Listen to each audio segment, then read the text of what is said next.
Test.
Wednesday, March 18, 2020. Coming up on Roland Martin Unfiltered. Coronavirus still dominating the coverage. Stock market drops in a huge way. Donald Trump announces the Department of Defense and the Veterans Department, all their assets are going to be used to affect what is happening. Unemployment claims blowing up all across the country. Also, parents are struggling trying to figure out how do you deal with the issue of homeschooling their children, and it's also showing the dramatic gap between what some kids have at home. In fact, in Dallas, 40% of the school kids in Dallas do not have internet at home.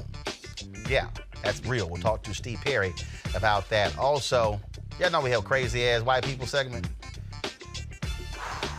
Watch some little crazy-ass white boy go call a black woman the N-word. All she said was 3 words to her daughter. Get on this. Daughter proceeded to whoop that white boy's ass. Where do y'all see that video? It's time to bring the funk and Roland Martin Unfiltered. Let's go. He's got it. Whatever the miss, he's on it.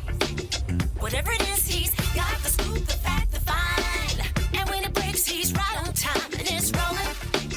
Best believe he's knowing. Putting it down from sports to news to politics. With entertainment just for kicks, he's rolling. It's Uncle Roro, y'all.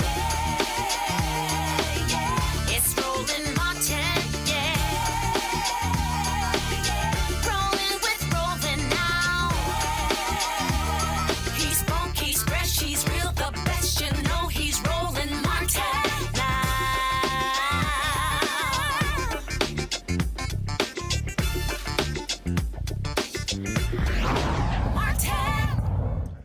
All right, folks, 7,048. That's the number of coronavirus cases in the United States, in every state, including Washington, D.C., and 3 U.S. territories. At least 116 patients with the virus have died. Now, Donald Trump continues to give updates on what is going on, primarily because he's been screwing this thing up from the get-go. Here's what he had to say today. To begin by announcing some important developments in our war against the Chinese virus. We'll be invoking the Defense Production Act just in case we need it. In other words, I think you all know what it is, and it can do a lot of good things if we need it, and we will have it all completed, signing it in just a little while, right after I'm finished with this conference. I'll be signing it. It's prepared to go. So we will be invoking the Defense Production Act. All right, so you heard him call this the Chinese virus, who's actually asked a question about Cynthia Vega of ABC News regarding that. And so here's what she had to say. Henry, go to my iPad, please. You keep calling this the Chinese virus. There are reports of dozens of incidents of bias against Chinese Americans in this country.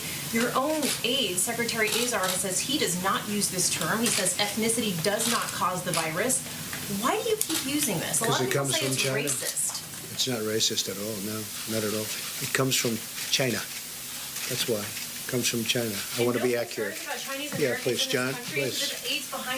I have great love for all of the people from our country, but as you know, China tried to say at one point, maybe they stopped now, that it was caused by American soldiers. That can't happen. It's not going to happen, not as long as I'm president. It comes from China. You keep calling this the Chinese virus. There are not only that, the White House, they've actually doubled down on this as well. And I'm going to pull this up in just one second. I was on shortly, a little while ago, and they even decided to drop a video that they put together calling this the Chinese virus. And so this is infuriated lots of people on this. I'm going to try to find that video for y'all in a second. But again, it's bothering lots of different people. We'll talk about this a second with our panel. But not only that, again, what you're seeing now this White House now try to be a hell of a lot more serious when it comes to targeting what's going on. And so Trump has even put this video out. They're trying to use the White House official account to try to drum up interest and support, putting out a variety of people, including his Surgeon General, Dr. Jerome Adams. Here's that video. As the nation's doctor, I often get asked, what should I do if I think I might have coronavirus? Well, it's important to know the symptoms. They include fever, cough, and shortness of breath. If you're having these symptoms or worry that you may have coronavirus, please call your healthcare provider. We don't want you to go into the ER or the doctor's office without talking to them first, because you might spread coronavirus to someone else. They'll help you think through and learn how to react, including figuring out where to go get tested if necessarily. As the nation's doctor, I often get asked. There is the question of where do you go get testing? That was one of the issues that we saw even come up today, where in the news conference they were asked that question about testing. And that's still one of the fundamental problems that this administration has, is that they have not been able to roll out the appropriate number of tests in order for people to actually get tested. So they stand there, they say, well, this is what's happening. And of course, all of these different things are going on. But the problem still comes up. Do you have the level of testing that is necessary in this country? Unfortunately, that is not the case. As I said today, they stood before the cameras and held that briefing. I want to see if we could, guys, if you can go to some of that. And so go ahead and go to my iPad.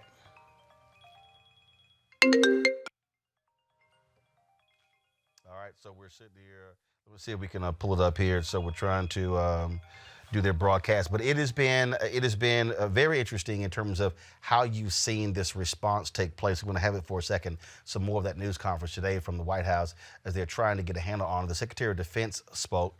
The head of Veteran Affairs spoke. What's interesting about that is, isn't it amazing how they're now coming before the cameras one day after the New York Times writes a story saying that, oh, they've been missing in action?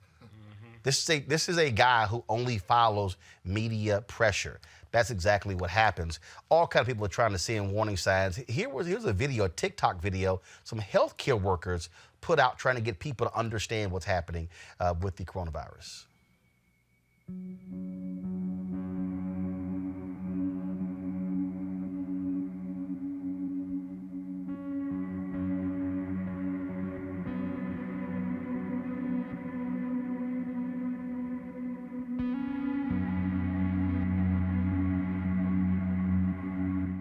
All right, folks, and so many people are getting in on this whole deal. Even my man, Uncle Luke, said, enough is enough, damn it. Test everybody in America. Message to the United States government. Listen, y'all need to stop this bullshit. It's real simple. Give everybody the test. If you have it, you go into quarantine, you get treatment. If you don't, you go about the rest of your life. If you do not test people, what's going to end up happening is you won't know who have it. You got people that got it. I'm looking at a video every day of the mayor of Miami, and I know him personally, and he's sitting on there saying he has no symptoms. So you're asking people to go get tested who have symptoms. What about the people who don't have symptoms? Who are walking around, don't even know they have it, and they got it. And they're infecting other people. Just fucking test everybody, Trump, and the rest of you fucking idiots. If you got it, you go in quarantine and you get treatment. If you don't. Sound kind of basic to me. Again, here's the news conference that took place at the White House where Donald Trump was hopefully trying to get people to calm down. But it's amazing every time he talks, stock market keeps going down. So roll some of that news conference. Alabama last year, also a tornado, and then obviously the numerous hurricanes in different locations that were, in some cases, very devastating, and in every case, FEMA came through. This is a very different kind of a work for FEMA, but they will come through, as they always do. We have tremendous people, tremendous talent in FEMA. We're sending, upon request, the 2 hospital ships. They're being prepared right now. They're massive ships. They're the big white ships with the Red Cross on the sides. One is called the Mercy and the other is called the Comfort. And they are in tip-top shape. They soon will be. They're getting ready to come up to New York. I spoke with Governor Cuomo about it. He's excited about it. And I also, we haven't made the final determination as to where it's going to go on the West Coast. The Comfort is located now in San Diego, and it's going to be, we'll be picking the destination fairly shortly. So those 2 ships are being prepared to go, and they can be launched over the next week or so, depending on need. Earlier this week, the first clinical trial of the vaccine candidate for the virus began in Washington State, as you probably know. The genetic sequence of the virus was first published in January, but thanks to the unprecedented partnership between the FDA, NIH, and the private sector, we've reached human trials for the vaccine just 8 weeks later. That's a record by many, many months. It used to take years to do this, and now we did it just in a very short while. That's the fastest development in history of what we're doing with regard to the vaccine. We're making very, very big progress. Today, I can announce further steps to expand testing capacity. We're working with several groups to determine if the self-swab, a much easier process than the current process that's not very nice to do, I can tell you, because I did it. But we have a current process that's a little bit difficult. If you have it done, the groups are working on determining if a self-swab by an individual is as effective as the other. The other is very effective, very accurate. But we're going to see if we can do a self-swab, which is would be a lot more popular, I can tell you that. So, and that would be administered also. Okay, I've never seen somebody with such limited vocabulary by saying, you know, we got these big white ships. Here's the problem. One of the ships he's saying that that when the Secretary of Defense came up saying we're going to dispatch, it's actually undergoing maintenance right now in Virginia. Y'all, it can't even go out for weeks. See, here's the deal. And this is the problem when Trump talks. He lies so much that you actually can't believe the lie until you verify what he says, because he'll just make it up. Literally, one of the ships that he's talking about is not going to go out. It's literally right now, y'all, undergoing maintenance in Virginia. And they've sent the order down saying, hey, can we speed this whole thing up? The other problem that you're dealing with on this whole deal is when you talk about how they are botching everything. Okay, the New York Times yesterday dropped a story talking about the reason why all of a sudden they are taking this thing so seriously. And that is because of a particular report that was issued that showing the severity of this problem. Now, what's also crazy here is that, you know, what you're dealing with is that story said that Veterans Affairs, which actually is the backup health system in case the health system crashes, they hadn't even received any orders. The military and the Department of Defense hadn't received any orders. When they dispatched some of the federal government masks, they were already expired. Okay, I'm sorry, who doesn't check the date of the mask before you issue them? This is what you're seeing, people just bungling in operation. And the reason this thing is significant, again, why this matters, we play for you the video of those healthcare workers who were saying, we can't go home. We're trying to protect y'all as well. But here's the other deal. Yesterday, Donald Trump lied again. He said, I've always seen this as a pandemic.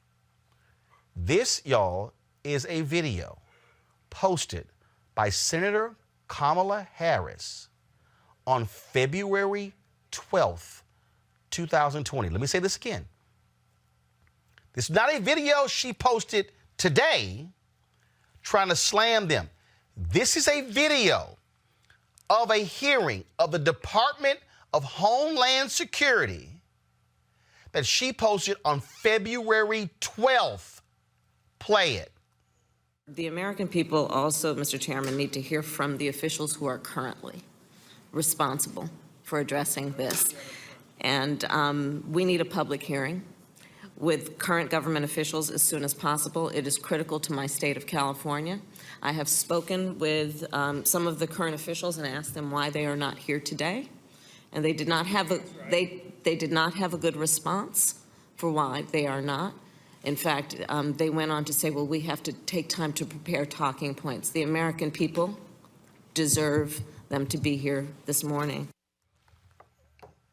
Did y'all just hear that?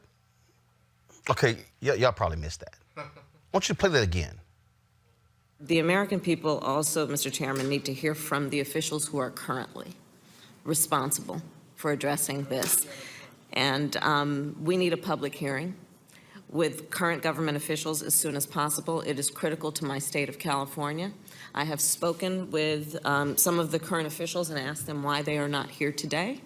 And they did not have they did not have a good response for why they are not. In fact, they went on to say, well, we have to take time to prepare talking points. The American people deserve them to be here this morning. But he's been on top of this whole deal. If you want to see how also this is just a complete shit show and how Donald Trump literally cannot properly educate Americans, this is today's news conference when he hands the baton to Vice President Mike Pence. I want you to listen to what Mike Pence says in the first 60 seconds. It is as if Trump doesn't have the capacity to read this information himself. Listen. Thank you, Mr. President. The White House Coronavirus Task Force met this morning, and now that we have cases in all 50 states, we're continuing to move out on the President's call to bring the full resources of the federal government, a full partnership with every state and territory, the full power of the American economy to support businesses and families. As the President says to us and every day, we'll do whatever it takes. We're all in this together. Yesterday, the President met with the tourism industry executives and also had an engaging discussion with all the top companies in our industrial and medical supply chain. The President, as you all are aware, also announced today that by mutual consent, the northern border to Canada will be closed to non-essential travel. This does not include essential travel or the transit of goods, but it was through mutual discussion that took place this morning between the President and Prime Minister Trudeau, and the Department of Homeland Security will be effectuating that decision. The President spoke with some of the nation's top business leaders today, again, to speak about the supply chain in the country. For our part, we're going to be conducting a conference call later today with state and local health officials to renew our ongoing commitment of cooperation and collaboration. As the President said last week in signing the Stafford Act, he stood up the National Response Coordination Center, and today at the President's direction, FEMA has gone to level 1. Can y'all just explain to me, I just want to know, can y'all explain to me, what is the purpose of Pence coming up said, the President said this, the President met with, the President met with. He's standing right there. Does he not have the capacity to actually tell us that himself? My panel right now is Scott Bolden, lawyer here in D.C., Eugene Craig Organization. I'm more than a lawyer. I don't. Would you use my title? What the hell is your title? I'm former chair of the NBA Political Action Committee, and I'm a former state chair of the D.C. Democratic Party. Right, that's a whole bunch of formers. So Eugene, I don't understand. Managing partner of a large law firm too. Okay, that's cute. I said you were a lawyer. Eugene, I don't understand. I mean, literally, dude, you're standing right there. Yeah, I mean, the thing is this. What this shows is that Trump is inept, right? And it shows that, to some degree, as painful as this may say, thank God we have Mike Pence there, somebody that kind of understands government and how government's supposed to work. Because what we see there is that Donald Trump he's inept. He has no understanding how government's supposed to work. He has no understanding how the full force of a federal government is supposed to respond to a pandemic or any type of actual emergency or disaster. I mean, there should have been testing taking place a month ago. I mean, we could have used the World Health Organization's test. He should have been helped coordinating all the states' National Guards to help facilitate these tests. I mean, the Army Corps of Engineers should have been building, makeshift hospitals across the country. I mean, and other situations, natural disasters and pandemics. One of the things that would have been mobilized were cruise ships to act as floating hospitals. So you're not just relying on the USS Comfort and the other one. I just don't. It's just illogical to watch this every day. Well, to watch what goes on, and to have someone who is supposed to be the person who is the most reassuring. We're on top of this. He ain't got that in doing. him. And then He has comes never out, asked for he forgiveness. comes You're out, asking him for he something comes he doesn't out have. and sounds halfway intelligent, and the media's like, "Oh my God!" I mean, Dana Bash on CNN. Oh my, She's in the oh my back God! door. And it's kind of like, you know, that's not gonna last. And then this morning at And he's 9, reading it, and by then the this way. morning at 9 a.m. he's trashing sleep, and then he literally says in the news conference, "Sleepy Joe Biden." I mean, it's like, what the?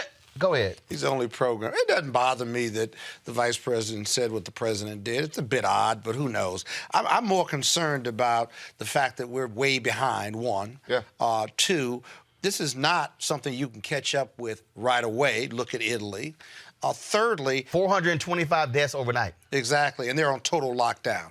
But here's the other thing, water's clear. that we're not prepared to get prepared in an efficient manner as well. So, for example, you have the Health and Human Services leading this kind of pandemic response.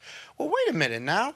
Where is the FEMA, if you will? Because under FEMA with natural disasters in the U.S., they run and call the shots, and they have access to every government entity. Well, But finally, DHS secretary. But finally, okay, FEMA's brought in, and again, They're just on the team. They're not running. No, that's what I'm saying. Okay. Because how he views FEMA's role is just, okay, y'all do little stuff over here. Now, again, when you have no understanding of the federal apparatus. And you won't listen. When you won't, then the excuse is, well, we've never seen this before. Okay, but there's a reason you have a federal apparatus. There's a reason why you have procedures in place. Well, you have people in place. No, you have none of this. And so the problem is still, I was watching Bill Ackerman on CNBC. He said, 30-day shutdown. but he's right. The real, and I said the other day, Americans are freaking the hell out because they can't handle if you say shelter for 30 days. He said, you're going to have to shut the nation down for 30 days, do massive, widespread testing, so you have an understanding of where it is, of where we're going. And what the real numbers are. Right. Yes. You Exactly. can't, but when your whole modus operandi is, I don't want big numbers because you're afraid of the repercussions.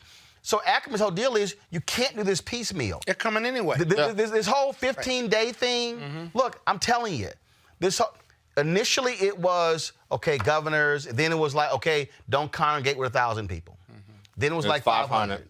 Then it was 250. Then it was 50. It was 50 on Sunday. Then on Monday morning, they said it was 10. Now you have Governor Cuomo of New York, who has ordered businesses to be at no more than 50% of employee capacity. Yeah. So what's happened, because the Obama, you cannot get control of something as long as you have dumbasses on spring break in Miami, thousands on the beach, whatever. No, you're literally going to have to say, shut it all down, test, massive testing, massive assessment, and the testing can't just be like the Surgeon General. If you're showing symptoms, go to your doctor. Okay, so then explain to me now, but explain to me the NBA players who have tested positive for coronavirus who don't have symptoms. They found 60 tests somewhere. But the thing is, there's one other agency that I want you to talk about, or I think we should talk about, because they've been completely absent too.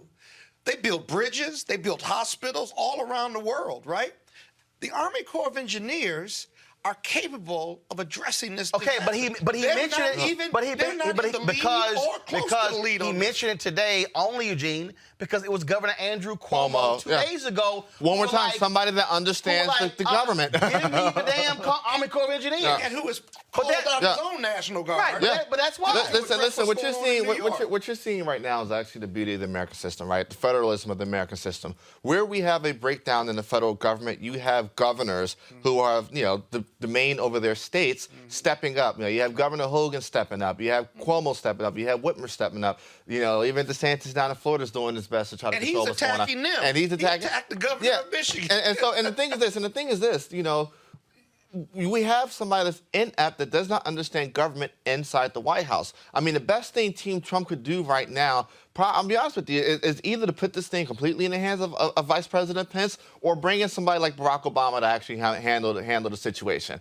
Because, I mean, because the thing is right now, you can't worry about markets, you got to worry about human life. And right now, he's worried about markets. You need leadership on the ground. For example, a guy like General Henry, who dealt with New Orleans when the floods hit and occurred. Absolutely.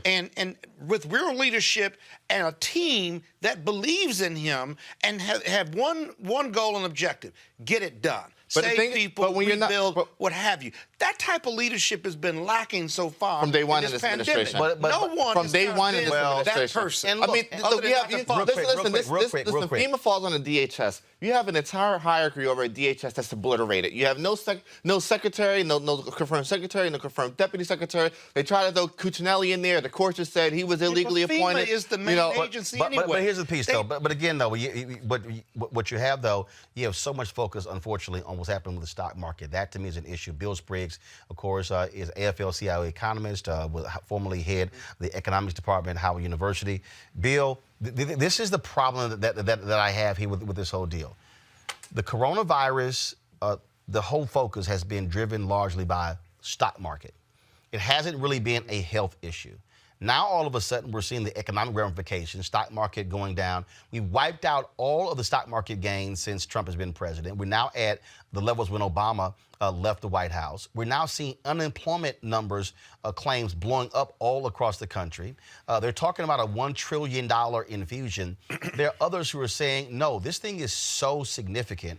You're going to have to literally, it could be as high as 5, 10, 15, 20, $30 trillion in terms of sending money directly to the United States, directly to U.S. citizens. I mean, that's the type of situation that we are in, because at the core of this bill, we still don't know how big of a problem this is, because we have not had massive widespread testing.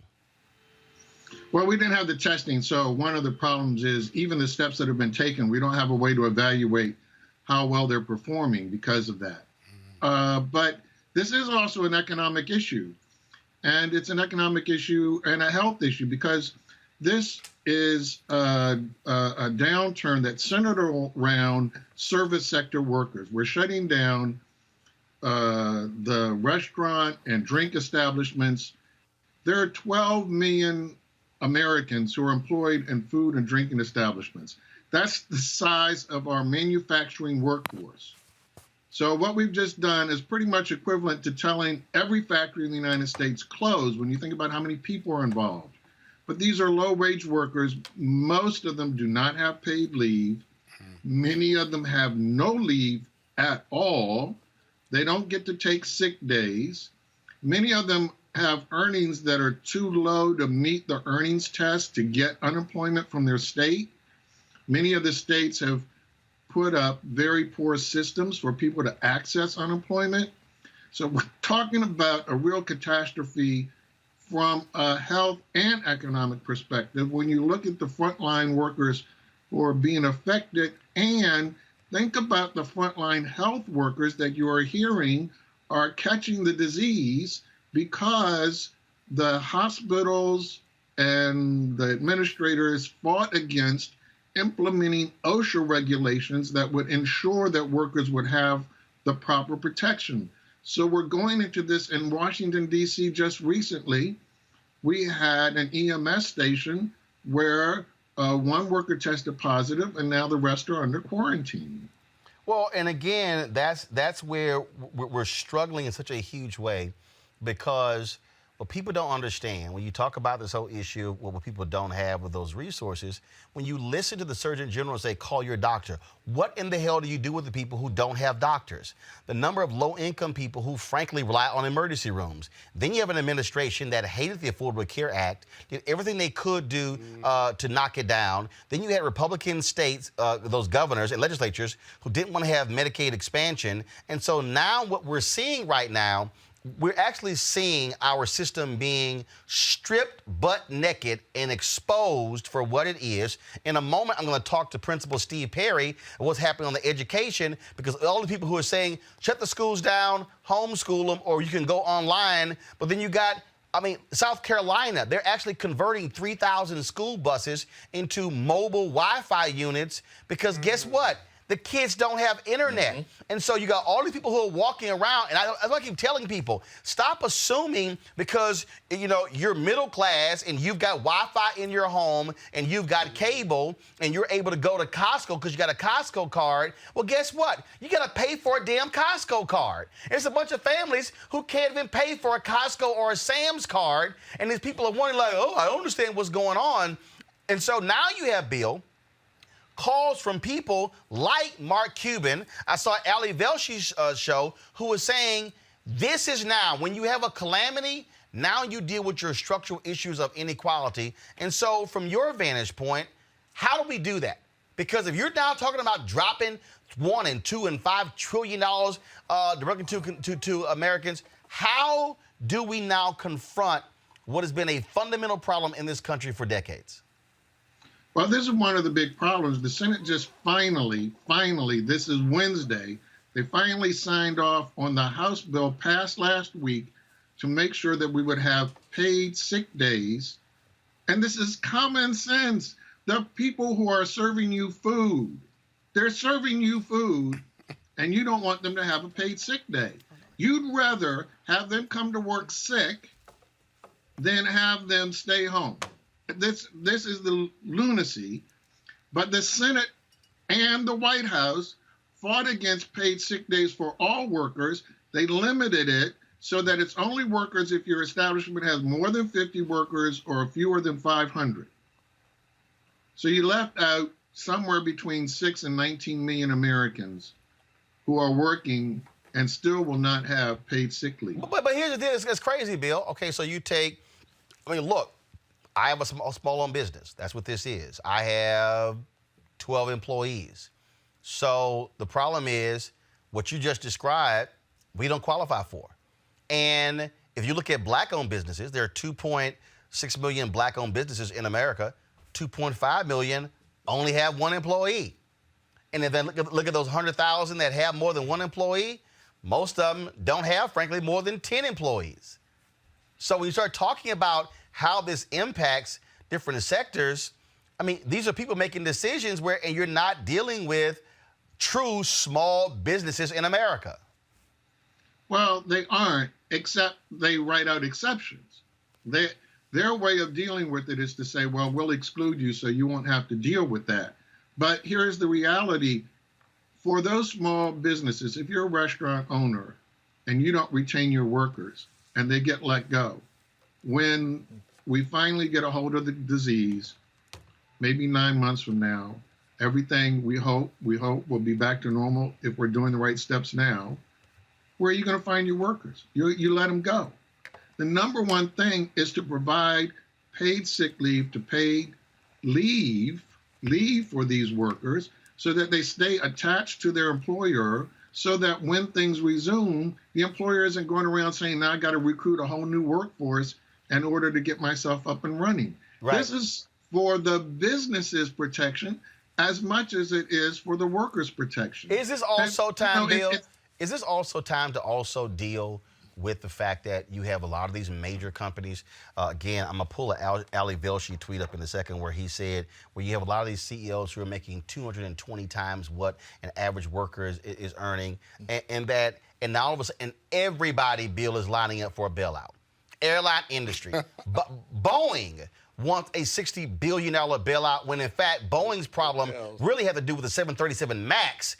And so we know what that game is. Now, hotel industry. I was seeing a story where the hotel union said some 700,000 people who work for hotels could be out of jobs. Marriott instituting massive layoffs. I mean, we can go down the line. You got Sheldon Adelson, these casinos who want to bail out. I'm sorry, Sheldon Adelson, you're worth $31 billion. Bail your own ass out. Well, this is the thing. I mean, in fairness, it's okay for them to get the bailout as long as, and number one, as long as it's to make sure that the employees stay employed, as long as the workers are getting a paycheck. This is the key issue. So in the airline case in 2001, because of 9/11 and the disruption to air traffic, we bailed out the airlines. What did they do? Many of them immediately went into bankruptcy, got rid of their union contracts, got rid of retirement. Workers got nothing. They didn't look out for the workers of the airline industry.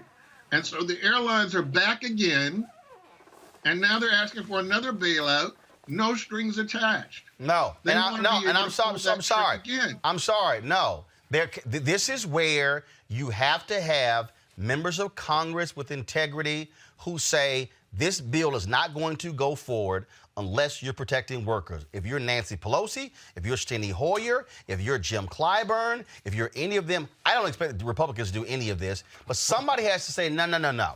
We are not nope, not going to happen again. We're not going to bail these folks out who, again, are screwing the American people, and what they want to do is tide themselves over and, bank that money. I'm sorry, that dog ain't going to hunt.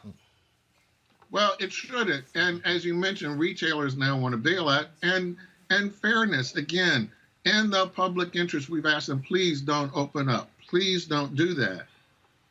Walmart is the biggest employer in the United States, well over 500 employees. They're the number one group in front of Congress saying, make sure that the paid sick days does not apply to us. These are billionaires, the richest people on the planet, the Walton family. And they're saying, no, we don't want legislation that gives paid sick leave to everybody. And in fact, they accused Congress and the labor unions, oh, you're just using this emergency to get the paid sick days that you've always been arguing for. But we've been arguing for them because we went through H1N1 flu in 2009. We thought we learned our lesson. We didn't. So here we are again at the last minute trying to cobble together common sense policy approaches. Bill Spriggs, we'll be talking to you a lot more over the next several weeks as we sort of sort this thing out, what is happening economically all across this country. Again, the actions Congress take will go a long way to fixing the system, and so we'll see what happens. Thanks a lot. Thank you. Let's hope that they do focus on workers, because the people who are being hurt are the low-wage workers that normally get ignored by everybody whenever there's economic policy. All right, Bill Spriggs, we appreciate it. Thanks a lot. Folks, education is also a huge issue. You got parents who are now trying to figure out, some who are going into work, now others who are at home. What do you do with your kids when schools have shut down?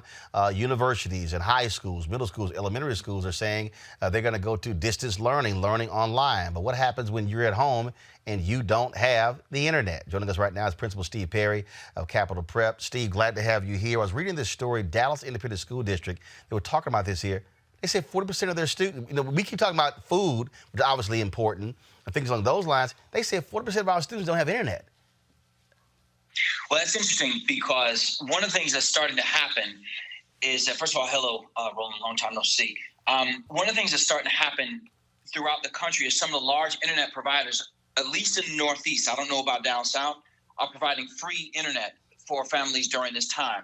They are, some of the online learning platforms are also doing the same thing, like Zoom is now free to educational services. So that's disappointing to hear that there is not a strategy in place in a place like Texas, where the internet providers like Comcast and Xfinity and others aren't providing. Because in New York and Connecticut, I know for sure. Well, first of all, Comcast made a statement.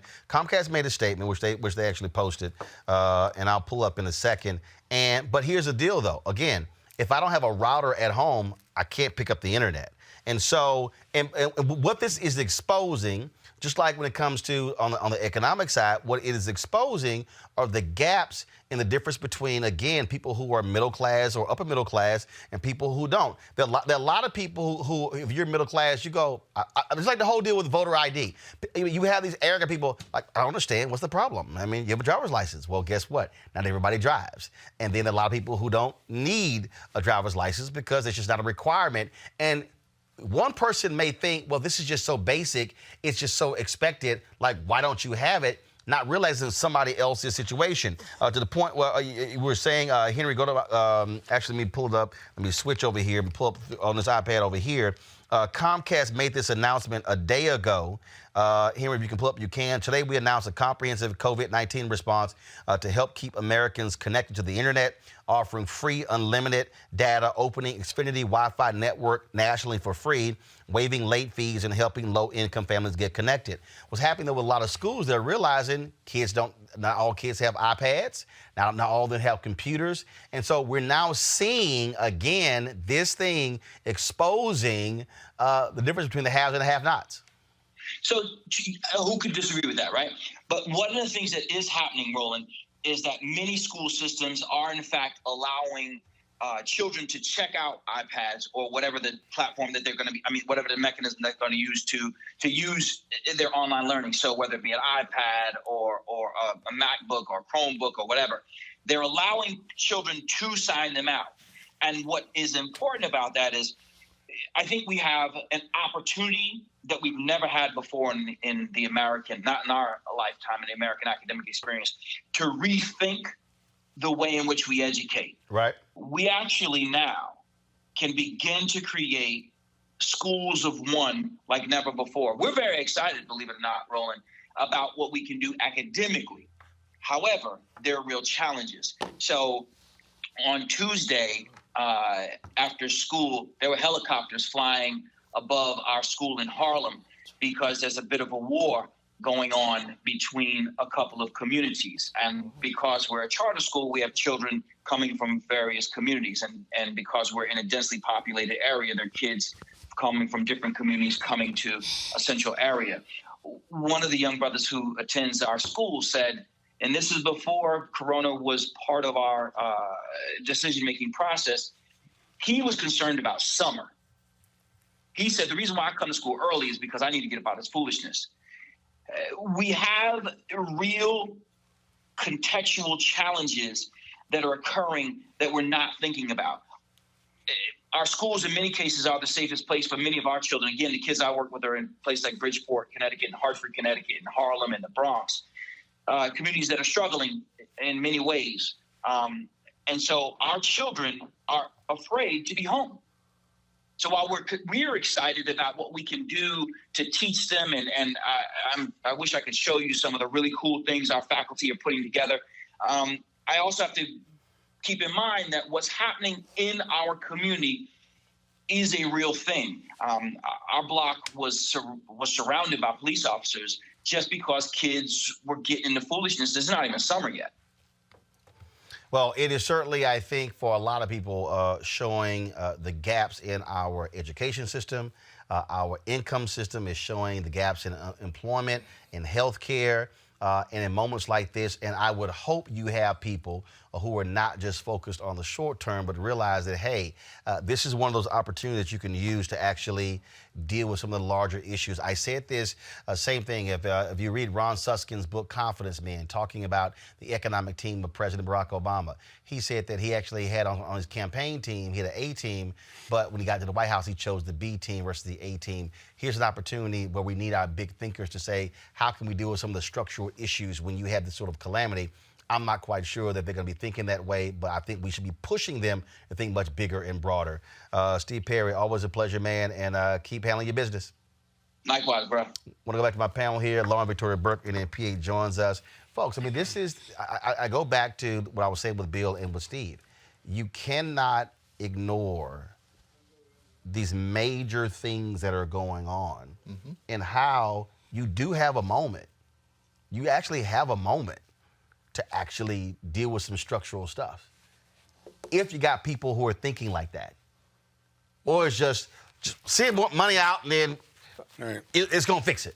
Yeah, look, the thing is this, bailouts, you know, there's a level of moral hazard that comes with bailouts. Look, we saw that in 2000, 2008, 2007 to 2009 with the bank bailouts. I do think that, look, if the government comes out and, well, first and foremost, if there are going to be any bailouts, the first people need to be bailed out are the American people, American taxpayers, you know, that keep everything afloat. Secondly, if you're going to come in and start bailing out industries, there, you know, look, if you're going to take the dollars, you know, and not necessarily with the gun to your head, the way Treasury did it in 2008, 2009 with some of these banks that didn't really need it, But if you're going to ask for a bailout and take the bailout, I do think that, hey, the government has the right to add some strings attached to it. And I think Mark Cuban went down, the proper path. I think, look, some of these companies, their employees should be able to partake in the profit sharing. Their employees should be able to partake in the stock and buying stock of the company.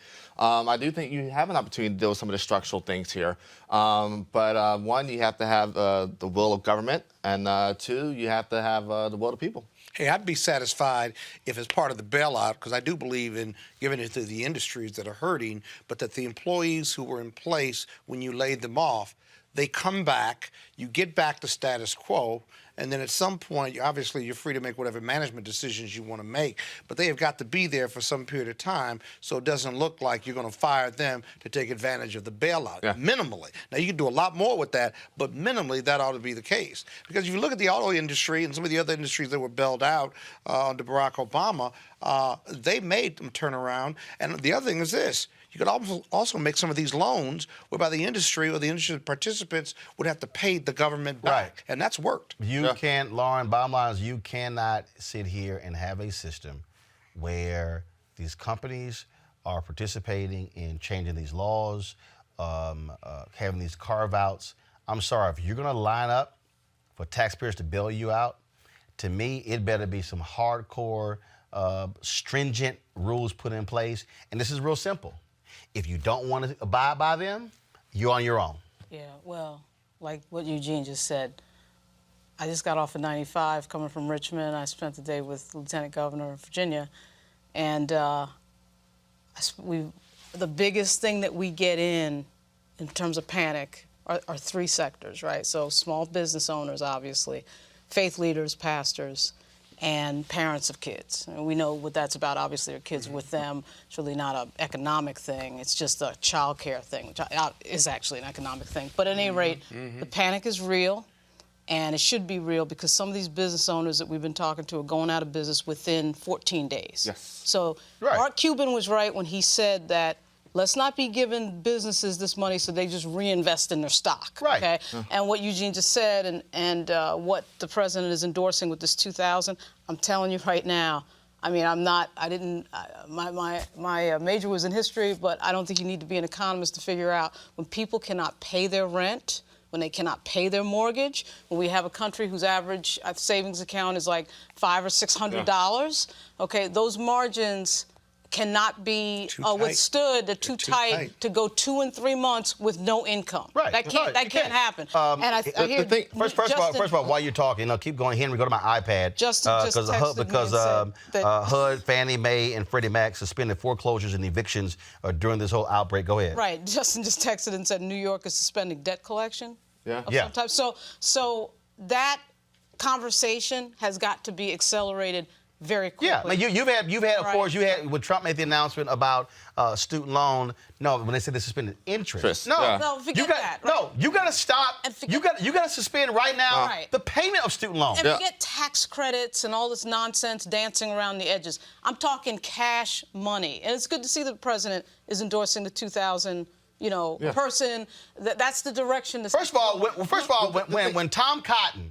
Right. Or Romney. Romney got Romney from Utah. Tom Cotton from broke-ass Arkansas. Yeah. When Tom Cotton stands up on the floor and goes, pay it off. No. We got to send money direct. Right. Because you're absolutely right. What is happening here? Look, this is how basic this whole thing is. 3 days ago, I hit my parents. Look, my parents are 72. Right. Okay? They live in my home in Texas. First thing is, do y'all need cash? Right. Because, see, the other thing is this here. What's happening is, right now, cash is king. Yeah. Because the deal is, you now start dealing with credit. Now you start talking about credit cards, interest rates. People, all the folks who have been playing around with this whole deal, don't seem to understand. This is not some small deal. This is impacting every sector. And I'm telling you, Scott, I'm warning y'all right now, expect it. I believe we are 2 weeks away from what's going to be a mandatory shutdown. Because if they are unable, we got to be doing 1 million, 2 million, 3 million tests a week. This whole deal of, hey, we're shipping out thousands. No. You got to be able, this is very basic math, 300 million Americans. If you do 10 million tests in the next month, it's at 290 million. And the problem is this whole deal about show symptoms, but you got people, you got NBA players, somebody need to explain to me how in the hell they got tests, who got tests, and guys are like, I'm showing no symptoms. Well, but it's this thing is about this. Need 10 million. It's going to be. You're right. You need 10 million, or you said 3 or 4 million. No, I'm saying if you do 10 million in the next month, you still got 290 million Americans ain't been tested. But you're going to have more people, whether they're tested or not, who are going to become symptomatic, and so it's embarrassing. For example, here's the panel right here, right? Nobody's symptomatic for the coronavirus, right? Okay, so here's the number one question. If you wanted to be tested, because you could be asymptomatic, right? Right. Where would you go in the next 24 to 48 hours to get a corona test? Anybody on the panel? Hold on. First of all, according to I have no idea. I know in Maryland. According to the Surgeon General, you're not supposed to go. No. According to the Surgeon General, he said call your doctor. I called my doctor. Here's the problem with that. My doctor said you have doctors who there was a woman who was a doctor at MSNBC who said, I have a patient who is showing symptoms, couldn't get a test. Booyah. Now what? A patient showing symptoms, then it was kind of like, well, are the symptoms serious enough? What? Do you have to be gasping for breath? I mean, this is, and the thing is. So what do you do with that patient, though, Roland? What do you do? Basically, what their deal is, self-quarantine and hope that shit go away. Take some Tamiflu and sit tight. Cuomo's scenario with the doubling of the people who, of course, have been diagnosed, which, of course, we don't know about the unknown, the untested, and his conversation that he's been having now for a week about the hospitals being overwhelmed. Yeah, that's a real thing. Is a real serious scenario that could actually happen, and the fact that he's talking about that and locking down and having a shelter in place in New York City, I still can't believe it's in New York that they shut down the bars. Yeah. He shut down the shelter in place last night. Okay. And the restaurants and bars are shut down here in D.C. too. The point is to get back to the sense of urgency. I know he has a really marked sense of urgency. He does. Governor Inslee in Washington State. Hogan in Maryland. And actually, and now we know apparently what happened in Washington State. The reason that thing blew up because the CDC, with examination, they realized there were workers who were working at multiple old folks' homes. Right. And so the reason that thing hopped from place to place because the workers were actually moving from place to place. But the sense of urgency that Hogan and Cuomo have, that has to be nationwide. Right, but it has to be on a federal level, but you have somebody who's playing games with, and again, this is not picking on people who are young, but I was reading this story, I think it was in Wyoming. There are 3 cases. Let's pick on all 3 people who are under 30 years old. Right. Yeah. All right, so CBS News went out and did some interviews down in Miami. Y'all want to see stupid? I get corona. At the end of the day, I'm not going to let it stop me from partying. You know, we've been waiting for Miami spring break for a while. About 2 months we've had this trip planned. 2-3 months. So we're just out here having a good time. Whatever happens, happens. Like, it's really messing up with my spring break. What is there to do here other than go to the bars or the beach, and they're closing all of it? It's really messing up. I think they're blowing it way out of proportion. I think it's doing way too much. Doing us bad. We need a refund. This virus ain't that serious. It's serious. It's more serious things out there like hunger and poverty, and we need to address that. Yeah, I mean, we planned this a long time ago, and it was kind of up in the air if we still go, but like we're here. I just turned 21 this year, so I'm here to party, so it's kind of disappointing, but we're just making the most of it. We met these other people in our little Airbnb spot, so we're just hanging out with them and trying to get drunk before everything closes. I mean, it sucks, but we're gonna make the best of it. We're enjoying ourselves. It sucks, and I'm from New Orleans, so this really sucks. However, we're gonna enjoy ourselves. We having day parties all day. It's my birthday, St. Patrick's Day. Turn up. We're just trying to roll with the boy. We're just living for the moment. We're just gonna do what happens when it happens. When stuff closes, we're gonna do it when it closes. But besides that, we're just trying to have the best trip we can. Okay, y'all. You heard the one person say, we met some people in the Airbnb and we're just hanging together. You don't know where in the hell they came from. You don't know what they got. And all those people are going home. Yeah. Hey, no parole anywhere. Not a parole anywhere. And they may have more situations than just coronavirus. Party, man. We're just going to party until they shut it down. And look. And if it gets rough, it gets rough. Go ahead. But the thing is this, right? The thing is this. You got to get people tested. You know, I think those folks shouldn't be allowed. They shouldn't. Where? Tell me where to go to get a test. Well, look, I know where to go in Maryland, but I know. The governor, he's taking. Listen, we have a good, competent governor in Maryland. Well, same thing. First of all, I would say Inslee in Washington State, Cuomo in New York, Hogan in Maryland, the woman who was in Michigan. Governors across the country are stepping up, but this still goes back to a federal response. Go back to leadership. Here's the videos that folks put together. Again, just so you understand the response of Trump from one point to the other. Then you got the folks at Fox News, which was a whole different world. Y'all go ahead and play this video. Play this video showing you, again, the disparity in the responses. This is yet another attempt to impeach the president. And sadly, it seems they care very little for any of the destruction they are leaving in their wake. We must test for the virus in order to stop the spread of it. What could be a very great recession. Some predicting even a depression. At worst case scenario, it could be the flu. I feel like the more I learn about this, the less there is to worry about. I was about to say the same thing. We don't have immunity to this virus. It's a new virus. It's a pandemic strain of a virus we haven't seen before. All the talk about coronavirus being so much more deadly doesn't reflect reality.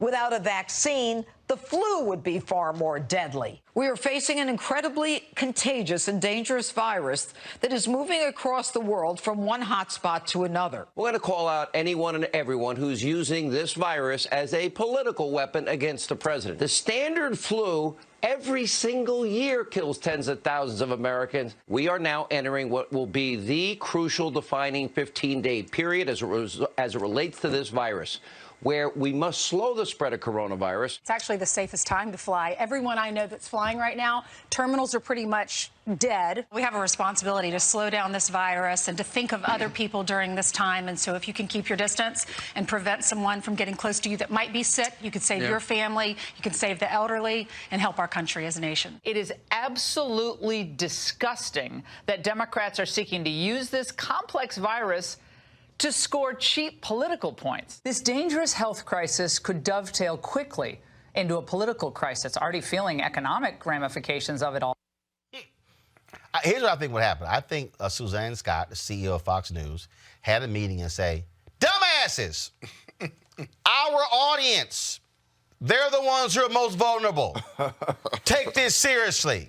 That's what I think what you're seeing. When we talk about taking it seriously as well, we finally, again, I told you a day after the New York Times dropped the story, all of a sudden the Secretary of Defense comes out of hiding.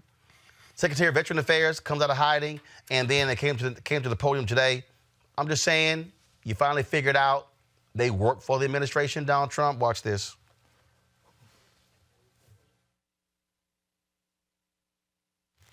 You guys DOD's coronavirus efforts as we continue to focus on our three priorities. That's, first of all, protecting our personnel and their families. Second, safeguarding our national security mission capabilities. And third, of course, supporting the administration's whole-of-government approach. First of all, though, I do want to assure the American people that the United States military remains ready and capable of defending the country and our interests abroad. Now, with that, the Department is leaning forward in our response to COVID-19. We have issued international and domestic travel restrictions to all DoD personnel and families that should dramatically reduce potential exposure to the virus. Those have been in place for some time now. As I announced yesterday, the Department of Defense will make available up to 5 million N95 respirator masks and other personal protective equipment from our own strategic reserves to the Department of Health and Human Services for distribution. The first 1 million masks will be available immediately. We are also prepared to distribute to HHS up to 2,000 operational deployable ventilators for use as needed.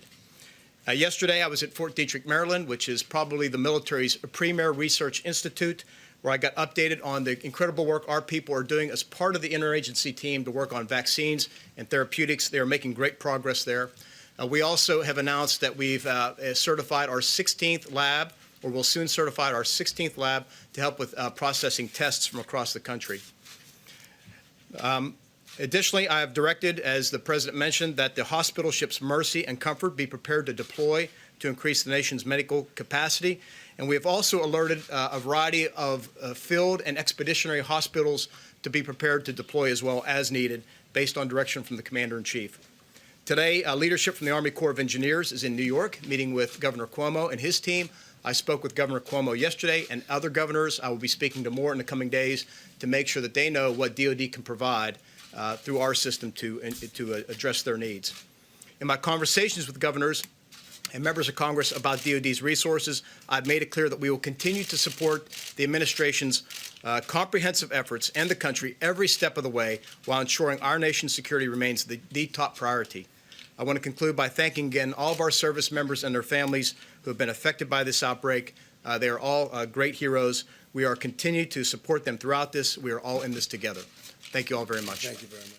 All right, folks, very few African Americans serving in the military have ever had 4 stars on their shoulders. My next guest, he is one of them. He was the first leader of AFRICOM, that command when it was started under President George H.W. Bush. General Kip Ward joins us right now. General, glad to have you here. You heard the Secretary of Defense there. General, look, you've had to deal with these issues, being over AFRICOM, dealing with the issues with Ebola and other issues happening all across the globe. Explain to the audience really being in the room, how the military operates when something like this here. This is a national security issue as well.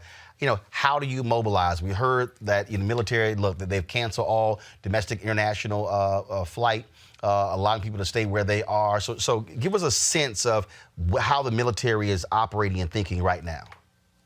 Good evening, Roland, and thanks for inviting me to participate this evening. A couple of dimensions that we want to consider here. First of all, you know, the military, as the Department of Defense and all of its entities, has this primary mission, obviously, of safeguarding our nation's security, both at home and abroad, in varying ways. As a brigade commander, for instance, I deployed my brigade to Florida for Operation Hurricane Andrew relief because our citizens at home needed the support that we, the military, could provide. The second, and I'll go back into more of that in a bit, and the second dimension is that as a citizen, we too are subjected to the same sorts of things that every American citizen is subjected to, be it at home or abroad. And so doing the things that are prudent measures that every citizen would do, that is also a part of this dynamic.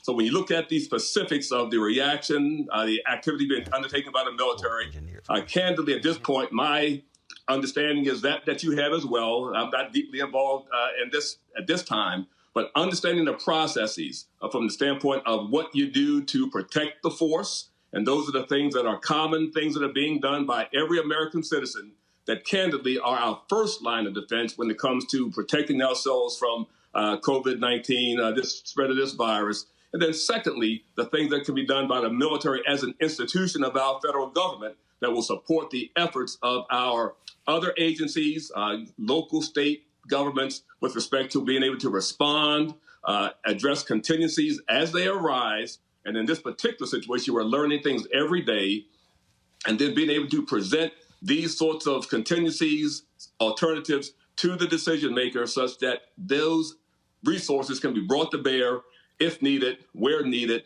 and in a timely way. When we hear people say the military should be dispatched, National Guard should be dispatched, if that's the case, how are they used? Used to do what? The dispatch of the National Guard, obviously, in our system, those forces belong to state governors. And as you indicated, and I've heard, many of the state governors are in fact dispatching and using those National Guard forces to do a multitude of things. It could be assisting the state and local authorities to do things such as distribution of food, other material that help to abate the crisis. They could be used to help transport, provide logistics. It's basically in logistics support, and in some cases, potentially to provide a security umbrella for the conduct of other activities under the direction of the state and local officials when it comes to the National Guard. And at this point in time, it is the National Guard who is under the jurisdiction of the governors and the territorial entities to provide that type of support. And it's wholly appropriate that governors take their National Guard outfits and provide that type of logistical support in order to support the activities of their state and local entities. We heard them talking about the Defense Production Act and then what that does to free up. Can you explain again for the audience who doesn't know anything about the Defense Production Act, what that even does? Essentially, in a national emergency, those industry activities that produce commodities that are important in addressing a particular situation can be directed by the president to then develop as well as to produce those items of equipment that are important to addressing the national scenario. And so in this case, those private entities that make various things that are important in addressing this situation, because of the invocation of the Defense Production Act, those institutions and those jobs, those particular agencies, those corporations devote their resources to producing products that particularly designed to address this situation. And that is done under the auspices of the Defense Production Act. Hey, General Ward, this is A. Scott Bolden. Good seeing you again. I hope you're doing well. My question has to do with what we're not seeing. In your opinion, what aren't we doing? What aren't we seeing? What aren't we moving forward as the federal government addresses this coronavirus? For example, I raised earlier in the show the Army Corps of Engineers could be brought in to lead to set up hospitals. They build bridges. They do all kinds of incredible things all over the world, and yet we don't see them in some leadership role. We don't see FEMA in some leadership role. I know you've got some experience with working with FEMA. And so what aren't we doing, and why aren't those agencies leading, or why aren't we hearing about them? Yeah. Hi. Hello there, Scott. And two things that we need to understand about that process. One, in our federal system of government, and regardless of how we may think about it, and having been a part of many forms of government, this one is the one that I would certainly want to be living under, where when you get to the type of disaster situation that exists, and this is clearly a global disaster situation and is impacting our country, but the state, local authorities put the demand on the table. You don't see generals like I was marching into an area and saying, this is what I'm going to do, move aside. Now, there may be times when someone might want to see that, but again, that happens in places where I've been, and certainly you have as well, and that's not how our system of government is established. And so unless a lot of other things change, that piece of it is the way it is, and candidly, I'm okay with that. Secondly, when it comes to what's not being seen, I mentioned the fact of contingencies. You know, the United States military, we plan for the unknown, not because we know the specifics, but when it comes to providing support, a range of contingency actions that can be taken, from moving logistics and supplies to safeguarding facilities to providing stocks that may exist in the stocks of the Department of Defense that could be then used in that civilian contingency, from airlift to other sorts of things, are appropriate.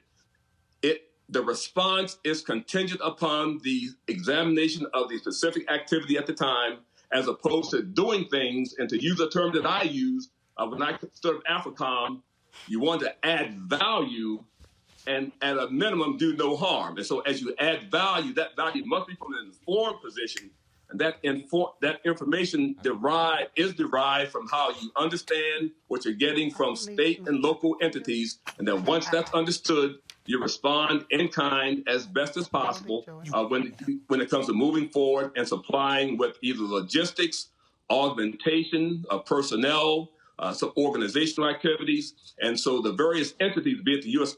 Army Corps of Engineers, which is basically a civilian entity.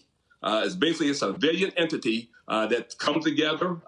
It doesn't exist in one glob. It comes together as pieces may be needed from the contractor support that's available. You have certainly a professional corps that's there that operates day in and day out. But when it comes to standing up and bringing things together, be it out of our National Guard and Reserve, mobilizing these activities is what goes on. The plans that exist to do that are plans that are contingency plans based on a range of scenarios that can be tailored to the specific situation at hand. Lord, it's Lauren Burke. How are you? During your time in the Army, there's a lot of rumors right now about quarantining people. I don't know whether they're true or not. It might be the Russians playing around with us. But when you were in the Army, you ever hear of a plan that sounded like it could actually happen where Americans would be quarantined someplace for any reason, whether it was disease or anything else? Well, certainly quarantine is a term that we all are aware of. There is, from the standpoint of my specific understanding, a quarantine for the sake of quarantine isn't something that was done. You have a circumstance or a situation where to safeguard, to prevent, that certainly is there. But no, I've not been apprised of any specific situation whereby you quarantine for the sake of quarantine other than some existential situation that exists that makes quarantine a very valid course of action to be taken, as would be potentially the case here.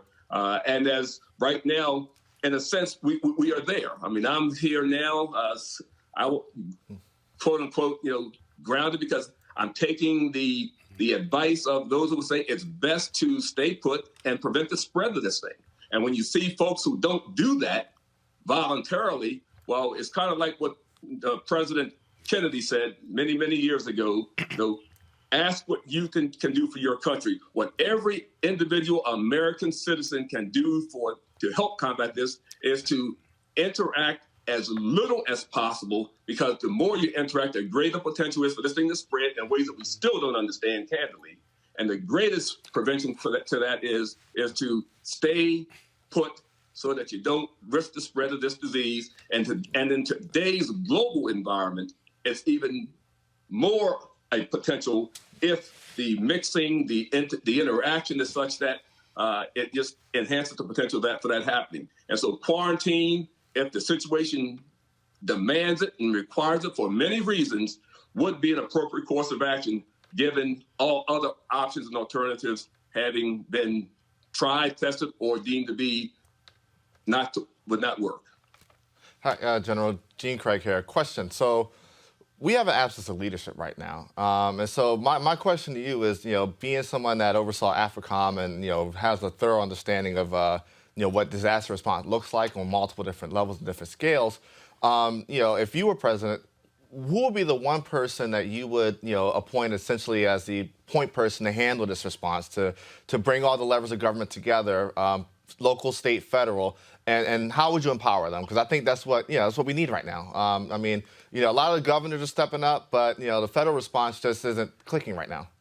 Yeah, well, I don't think I could answer that because I probably don't have all the information that would be important to make that determination. Again, we live in a federal system of government, and that federal system of government that I swore for 40 years to obey and respect, and I still do. Nothing has changed about that.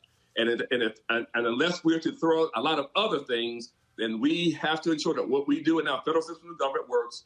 And in these cases, and it is truly a national scenario, but our state, local authorities that are backdropped and supported by our federal response capabilities and resources are where we ought to be, and collaborating and cooperating and discussing so that things are known, facts are known as best as we can, because there's no 100% guarantee of any day. These things are changing daily. And one of the, I guess I'll call it one of our axioms that we use in the military, no plan survives once you cross the line of departure. So what we were thinking last week is different than what's happening today and will be different than what goes on tomorrow. And so to be wedded to a particular thing because it was what it was a week ago is candidly reduces your ability to respond. You respond to the scenario as it changes, doing your very best to be out in front of it and doing those proactive things as best as you can determine will support where you are and where you want to go. And so for me, who that person might be, again, not in a position to say. The involvement of the team is important, and listening to what the team brings to the table from the varying perspectives to make a decision is where we are, and I'd probably be on the side of moving forward. General, I do have to ask you this here. Speed matters. Look, you served in the military. You know what happens when people wait. You know what happens on the battlefield when folks say, well, no, let's do this 48 hours from now as opposed to do it now. It sort of sometimes it works both ways. You got to have enough time to get your troops prepared, have your logistics in place, your supply lines to be able to execute something. But when you look at something along those like this here, when you look at a video, and guys, go ahead and play that video again. This was February 12th of this year. And there was a coronavirus hearing in the Department of Homeland Security. And Senator Kamala Harris put this video on her Twitter feed on February 12th, 2020. I want you to listen to this, and we'll talk about today being almost a month later. Guys, go ahead and play that. The American people also, Mr. Chairman, need to hear from the officials who are currently responsible for addressing this. And we need a public hearing with current government officials as soon as possible. It is critical to my state of California. I have spoken with some of the current officials and asked them why they are not here today, and they did not have a good response for why they are not. In fact, they went on to say, well, we have to take time to prepare talking points. The American people deserve them to be here this morning. I'm not asking you to critique this administration. If you choose to do so, you will. But when you think back to that, February 12th, 2020, when you look at the comments where Trump was like, we got to contain, it's under control, I'm not really worried about it. Here we are a little more than a month later. We still aren't even testing, 1,000 people a day. There are things that are happening more than a month later that should have been really in place a month ago. Can you speak to, when time is of the essence, how every day delayed makes this situation even worse? Yeah, Roland, and I appreciate that. The essentials of time are clearly important with respect to what you do, when you do it, and how you do it, and all based on, predicated upon the information available at hand at the time. We have a requirement to take your best information you have, and based on that information, take decisions and actions that are reflective of your understanding at that particular point in time, given who has the ability to certainly bring resources to bear. Unfortunately for me, I don't know what was going on February 12th, other than what I certainly recall from the news media as well. So I can't address and say what should have been done or not done at that point in time because I'm not aware of the information. I will tell you this. As a commander, there were times when I made a decision very, very quickly that I said, wow, I should have maybe waited 3 or 4 days because I had some information that I didn't have at the time. And there were times when information that I didn't have, but I just felt I needed to make a decision. I made that as well. And it turned out to be a good decision at the time. But there have been other times also that the decision was made and said, it would have been a better decision had I waited. So it's not the type of scenario that you can say absolutely what should have been the case or not having this thing called facts bearing on the situation. And you need to take advantage of those to the very best you can. And that's what we tried to do. And I would imagine and guess that that's what the leaders have tried to do at that time. I'm not sure. I don't know. I wasn't there, not privy to that. But I'm certain that from the standpoint of the military point of view and perspective, you have military, especially here in the Homeland Defense arena, the Northern Command, that they were doing those sorts of things based on information at the time and preparing themselves, looking at the contingencies, determining what might be available, should be called upon, and then preparing to offer that up as soon as it was requested by the National Command Authority or by the states. All right. Retired General Kit Ward, we surely appreciate you joining us, giving us that analysis. I keep saying this. It's important for us that we see African Americans who are doctors, who are experts in pandemics, but also in the military out here, because unfortunately in mainstream media, you swear when it comes to black generals, only one exists is Colin Powell. So always glad to have your voice. We appreciate you joining us. Thank you. All right, thanks a lot. Proud to serve. All right, thanks, sir. Tell your wife hello. All right, folks, we were talking about, first of all, this came in while we were interviewing General. Go to my iPad, please. Congressman Mario Diaz-Balart.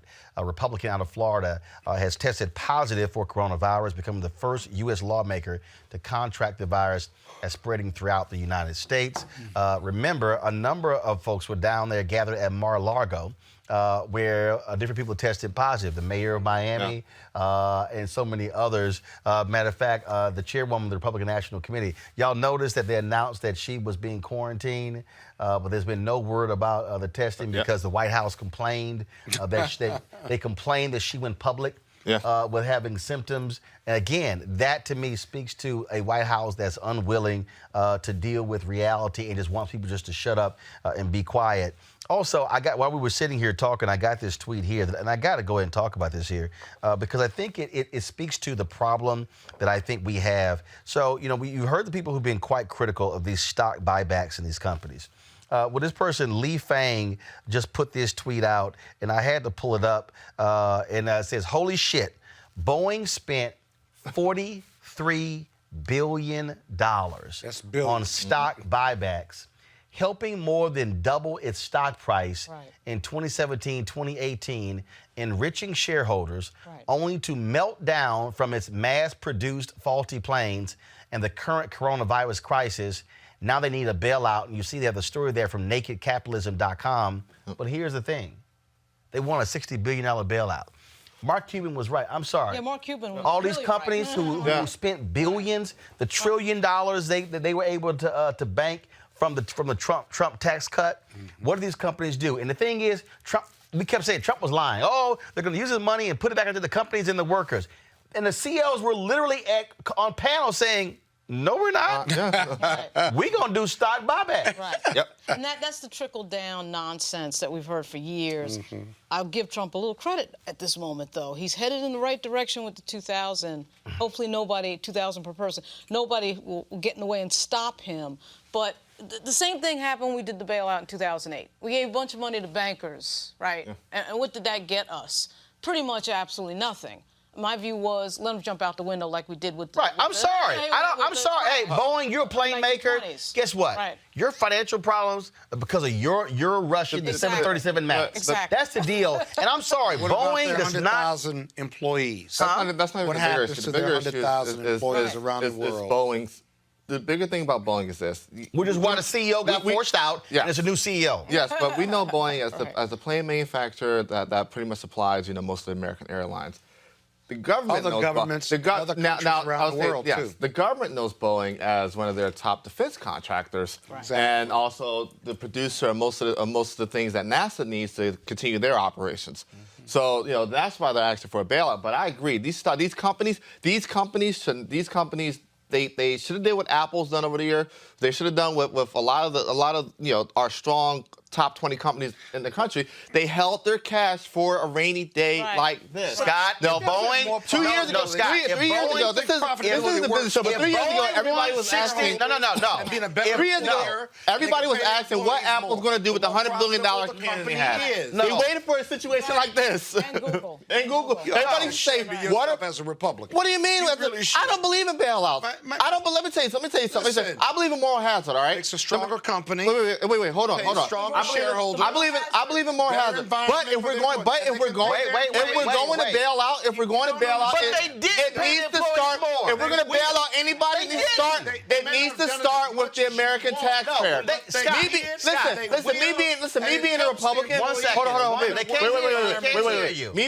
Me Eugene and Scott. You let him talk all the time. Just be quiet. Go. Me being a Republican is me believing in conscious capitalism. A big part of that conscious capitalism is companies doing the right thing first for their shareholders. You know what the best thing these companies should have did for their shareholders? Is make sure their balance sheets were healthy. Make sure their balance sheets provided long-term growth and long-term stability. Running through stock buybacks. Yes, it does. Yes, it allows for temporary growth. It allows for temporary stock. No, it doesn't. It allows That's for a lie, Scott. You know it. per share because there are less shares. It allows for one thing and one thing only: higher earnings per share because there are less shares. There are less shares earnings being distributed upon. To buy it's not. Scott, listen. I respect you as a lawyer. You're totally lost here. You're totally lost here. Sustained. Listen. Sustained. If I'm building a stronger company, if You my want a strong P&L is balance sheet. stronger, right? You want a strong cash position. You want to have enough cash. Finish. It has a better work environment. It helps the employees. It gives them expertise and training, and all of the strength of that P&L doesn't exactly go all to the shareholders, but there's more money reinvested. You may not like the percentage of what's being reinvested, but overall, it helps the strength of that company, and we need a strong Boeing. Wait, finish. And so if they do it through buyback, you don't like it, then tell them that they can't do it. They did none of that. Scott, I said, listen, even if you Donald don't Trump want has that, figured stop out that yelling. you're wrong. Okay? You're wrong. Well, I'm not wrong. We just disagree. No, We don't disagree. Hold up. You've been down that path. Hold up. You've been down that path with me. You're wrong. Wait. You are wrong as hell. You know what would allow for all of those things to take place? You know what would allow you all just don't like because shareholders make money. Because the company makes money. You know what would allow for every... Stop. Hundreds of thousands of employees. I'm done. What would allow for all those things we're going to talk about, like actually developing your workforce, giving you increasing salaries? A strong cash position. A strong cash position on your balance sheet. The ability, if your debt is called in tomorrow, you can just pay it off. The ability to do M&A deals because you have cash on your balance sheet. Cash on the balance sheet. Cash on the balance sheet. I got you. I got all that. The problem with what you're saying, and I'm hearing you, Scott, but the problem with what you're saying is the dollar stores, the Kmarts, the Targets, these people who pay, we're doing minimum wage, we're making all this money for the top 1%. What Bernie That's all Sanders... they can afford. Yeah, okay. What Bernie Sanders says is right about that. That's the thing. That's the inescapable fact. Okay? And that employees will never be rich working for Target? No, that the very small percentage of people on the top make the most money, and then there's this big group at the bottom. They started the company. Risk. Oh, they take all the risk. I can't disagree there. So let's do stuff. First of all, this is real simple. You want a better job? First of all, But that's not what we're talking about. We're talking about buybacks here. Wait. This is real simple. Get a better job. No, this is real simple. Wait a minute. This is real simple. You could have had a VA. No, this is real simple. Boeing, I'm talking now. I'm talking. This is real simple. Boeing. This is real simple. I got this. I'm talking. If you're Boeing, if you want a $60 billion bailout, this is what we're going to do. We're going to give you a $60 billion loan. Okay. And we want our money back. No. No interest rate. No, the federal government. No, hell no. No interest. No, you're going to pay an interest rate. You're going to pay interest rate. Because we can't afford Let me say it right now. The cruise industry, Boeing. They need help too. Casinos, all of you. If you want taxpayers to bail you out, there's going to be a list of stringent restrictions that you got to abide by, and you're going to pay it back. I'm sorry. It is nonsensical for those companies that took that money to do stock buybacks. You're Sheldon Adelson, and you're worth $31 billion. Yeah. That's misleading. No, it's not. Mr. Martin, you don't understand. No, it's not. This is real simple. This is real simple. We are not going to go down another path where we're going to bolster their bottom lines and do what the banks did. They said they had toxic assets. And those same banks, what did they do? Took the bailout, shored up their bottom line, held on to those toxic assets. Yep. When the home market improved, then sold those toxic assets in bundles of 25 and 50,000 block homes to private equity. And then made Americans then become renters as opposed to homeowners. No. The only way this works, first of all, not only they survive, they thrive. Half of them merged. And the homeowners are renters, not owners. He couldn't afford to be an owner. The people couldn't afford to be an owner. Scott, are paying into those companies. See, the idea that you give the 2,000 and the moral hazard argument's not a terrible one, but when they get the 2K or the 1K or whatever it is, they pay into the companies that you're talking about to become profitable. What's wrong with that? Well, because my thing is this. That way it's not enough. The companies were negligent. When you take the bailout, that's what this comes down to. Power the shareholders. Companies were negligent. You took all your cash. Companies were negligent. What you have right now are a bunch of companies that made bad decisions. You have a bunch of Dick Folds running around right now. You got a bunch of John Max running around right now. You have a bunch of CEOs. You got a bunch of CEOs that made bad decisions. coronavirus? You have a bunch they're of responsible you for have coronavirus. Let me say, you have a bunch of. Listen, I know a lot of these folks are your clients, but the thing is that you have a lot of folks that wanted to pretend to be Eric Schmidt and Tim Cook. And they can start their own companies and take all the risk. Listen, somebody that started, somebody that is a small business owner, I understand it. But the thing is this. When you are, I'm not mad. What's wrong with wealth? I'm not mad. I believe in wealth. I believe in chances. Listen, right? You know what develops so you don't wealth? take the chance. Good you balance make the big money. Wait, Go for it. If you believe in entrepreneurship, then the money should go to small business. business. This real simple. Go to your shareholders. This real simple. Hey, y'all. First of all, hold on. We got. What about you people? Hold up, got it. Hold up. What do you mean, you people? Hey, stop. First of all, let me be real clear. Stop talking, Kappa. I'm Republican. Kappa, stop talking. You'll get over it. You'll get over it. All right. Hold up. I got it. Hold up.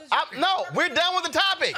We're done. I think she wants to talk. We're done. No, we're done with this topic. What we're going to talk about is when the hell is Bernie Sanders going to get out of the race? Last night, of course, we told you what happened on Tuesday night, where here in Florida, in Illinois, we can go down the line, how Joe Biden did. Let me tell you, there's something that's so cold. I didn't even realize this. Well, somebody did this here, and there's some fool, of course, who also follows me, who's like, you've been sold out for Biden, which is funny because I haven't endorsed anybody at all.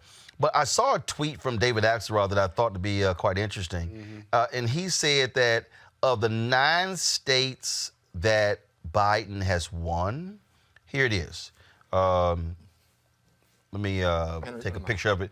Hold up. Wrote to us for this? He said, yeah. Actually, I interrupted you for it because, frankly, you were saying the exact same thing over and over and over again. No. First of all, we already covered it because big businesses. Also, I understand that Scott is playing y'all and does bullshitting, and y'all are falling for the okie doke. So yes, he is. He is.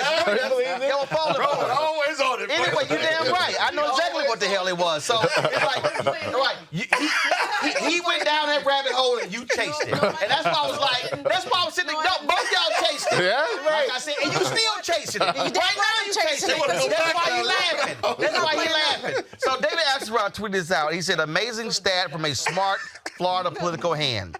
In Alabama, Arkansas, Florida, Mississippi, Missouri, North Carolina, South Carolina, Tennessee, and Virginia, Joe Biden won all but 10 counties.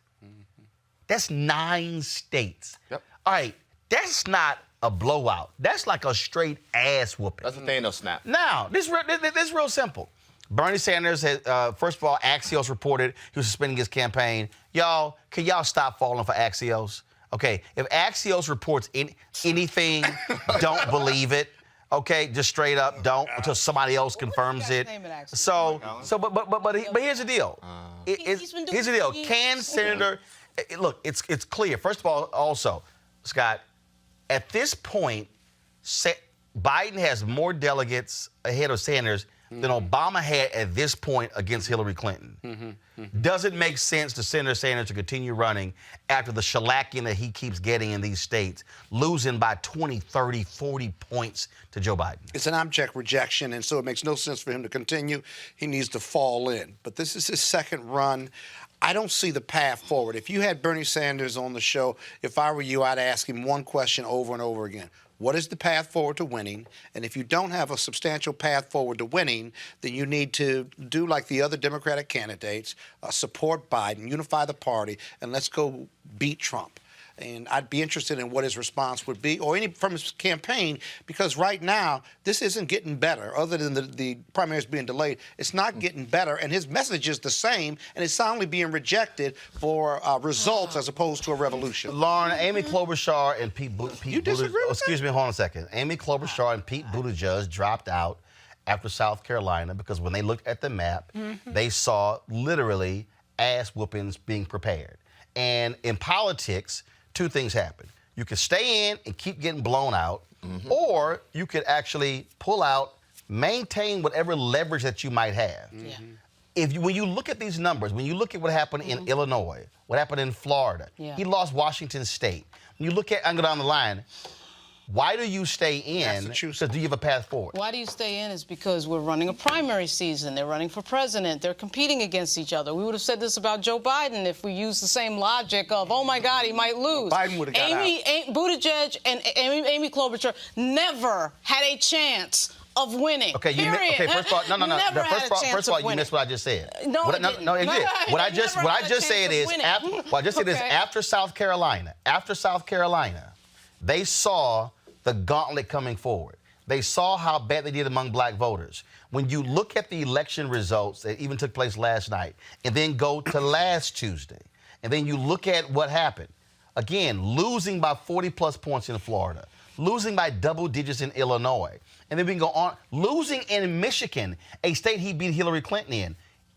What is the path forward for Senator Bernie Sanders? In 2008, Barack Obama ran. He ran a very smart campaign with regard to the delegate count, and it came to sort of the end. We didn't know what was going to happen. I'm not saying that we don't know what's going to happen now. It looks like Biden is going to win.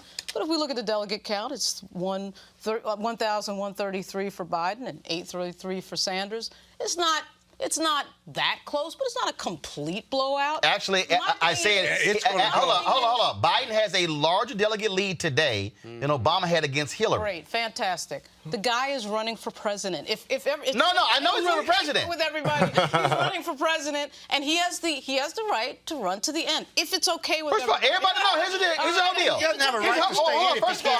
First of all, everybody has the right. Hold up. Everybody has the right. Hold up. Bloomberg. Is he going to drop? No. First of all, you can't win. Okay, hold up. Stop. Hold on. So first of all, I don't know what. That's always the conversation. It hasn't always. First of all, it hasn't always been the conversation here. This has been the conversation forever with Bernie Sanders. No. With who? With who? Why is he? With who? Why is he this? No. With who? With who? In general. No. I don't do general. I do this show. And so what I don't do. What are you asking right now? No, what I'm asking right now is a very basic question. You're asking when is he going No, I'm not. No, that's not. No, what I'm asking is if you have been blown out in multiple states. 10 counties. Okay, I'm reading in 9 states, you only win 10 counties.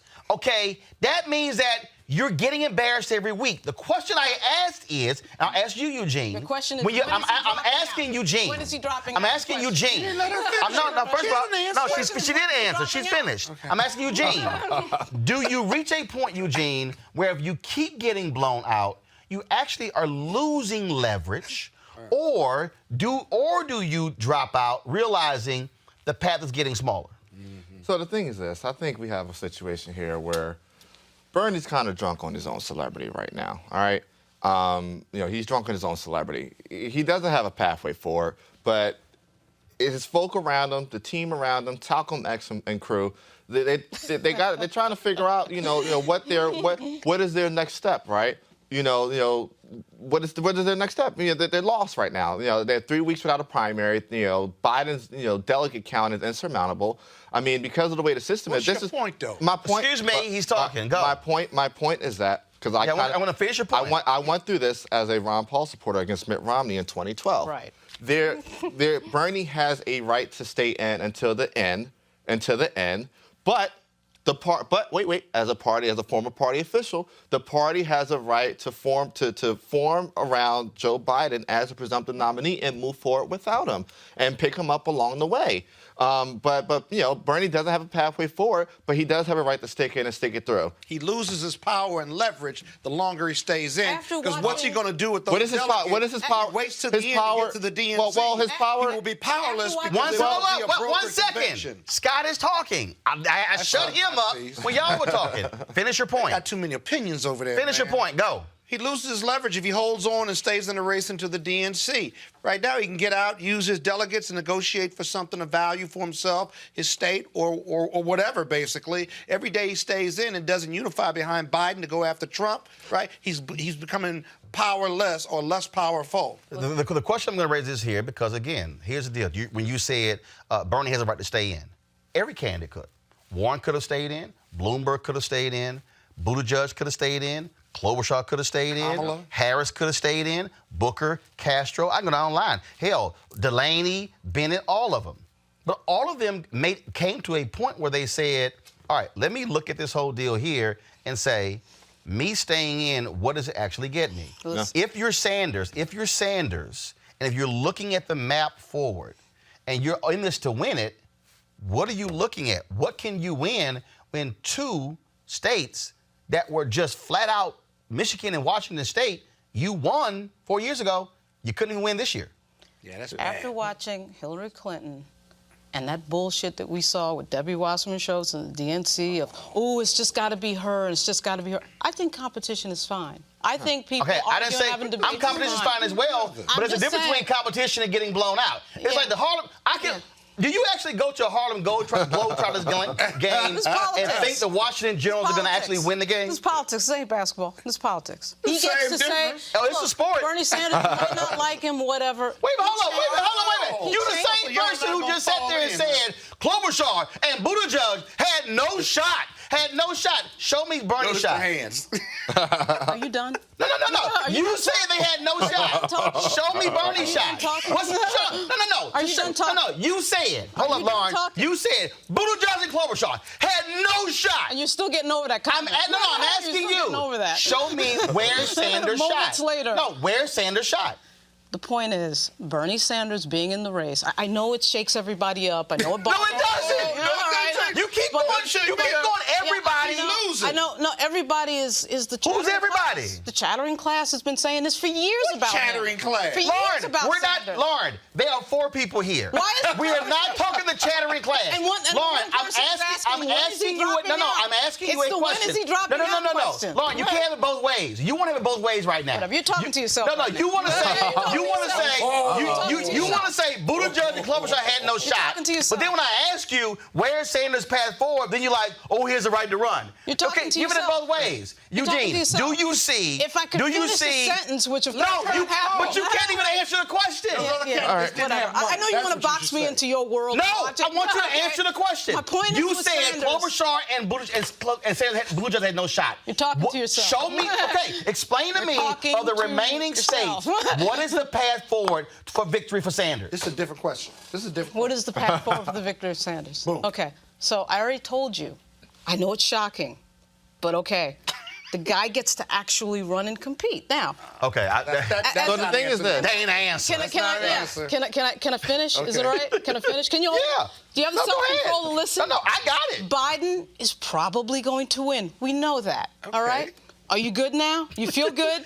Okay. That Biden's going to win now? But So you still I'm haven't saying, answered the question. Eugene, do you want to answer the question? The question is, even though he's probably not going to win, he gets to compete. Again, I know democracy is hard. Wow. And So, guess what? Amy gets to compete. And Buttigieg gets to compete. But you said they should have dropped out because they had no shot. I know your question. This is hilarious. Basically, your question is, when is he dropping out? No, actually, That's your real question. No, actually, what my question. First of all, that's your real there's question. no real question because I asked the real question. The real question is for you to sit here and say, okay, of the 28 remaining states or whatever, here is the path forward. We know that. So what you're really saying is there is no path forward. So what the hell you want to stick around? Go ahead, Eugene. I had a friend that was a big Newt Gingrich supporter, right? And he used to always say to me, the one thing you can tell when a campaign's dead when they talking about a movement and not a campaign, right? And so I think the real question is, how do Bernie Sanders supporters define victory? And I think Scott made a very indirect point earlier. Their leverage, their leverage is their maximization of delegates at the convention to move the party in the direction they want to. So if I'm Bernie Sanders, I probably do stick in and all the way through to maximize my delegate position. What does that get you? Wait, what does that get you? You get to now insert things to the party platform. You get to change the rules of the party for the next primaries. You get to You get to negotiate your speaking slot. He can do that now. He can't do Scott. Hold on, Scott. But promises are promises, but delegates force on the floor is totally different, Scott. As we both hold on, Scott. And Scott, to that particular point. When you drop out, if you do that, you do exactly what Reverend Jackson articulated in 1988. Booyah. And so the point is this here: right. if you're the Sanders campaign, then that's exactly what Reverend Jackson did. To the end, but that's exactly it. What are you talking about? Reverend Jackson did exactly that in 1988. Did you hear what I said? I said he had no chance. Who? Reverend Jackson. Oh, my God. Okay. That's the point. Oh, my God. That's the point. I can't. Okay. Okay, my God. Hold up. Stop. I miss this panel. I need to unpack this here. No chance. Wait a minute. I need to unpack this here. So you said Buttigieg and Klobuchar had no shot, but we look at the man. We showed you how Sanders has been getting drilled the last 3 weeks, which really means he has no shot. But you're like, well, but he has the right to run. But they had the right to run. But then I'm explaining what Reverend Jackson did, and it's like, well, but he had no shot. Duh! When you have no shot, that means that you stay in for an ulterior motive. So what Reverend Jackson did, by staying in, he articulated why he stayed in, did exactly what you just said. Reverend Jackson stayed in, changed the party rules to maximize delegates. The speaking slot, he had leverage. In fact, the week of the convention, Reverend Jackson took a bus tour from Chicago to Atlanta. You thought he was a damn candidate, drove Michael Dukakis crazy, and he was able to negotiate Ron Brown becoming, of course, chair of the DNC. The point I'm making is... Who was his partner at the convention in doing that? It was actually also Dr. Ron Walters and also Harold Ickes. Okay. If you're Sanders, and what I'm saying is, if you're the Sanders camp, that's actually what you articulate. Yeah. What you say is, when you ask the question, why are you staying in, that's what you do. Yep. You do the exact same thing Reverend Jackson did in 1988. Because what Scott knows is the guy knows at the conventions, you know, the world sees the 3 days of television. But the real work of the convention is what goes on during the day and what goes on the week and a half before the convention. We have the platform committee and the rules committee and the nomination committee. All the committees are meeting and they're formulating the rules for the party for the next 2 to 4 years. Right. And hear me out, though. My point is, because unifying behind Biden and going after Trump earlier versus later, that it's important for Sanders to get out of the race and continue to negotiate, or before he gets out of the race, negotiate for all those points. Because if Biden's going to not be the nominee, then Biden and the DNC can negotiate with him whatever they want to negotiate with him. He doesn't have to stay in to the end. Hold on. Because to moderate Democrats and Biden supporters, I'm not a Biden supporter per se, but to that group of people, he gets more by leveraging his delegate getting out now. His only leverage is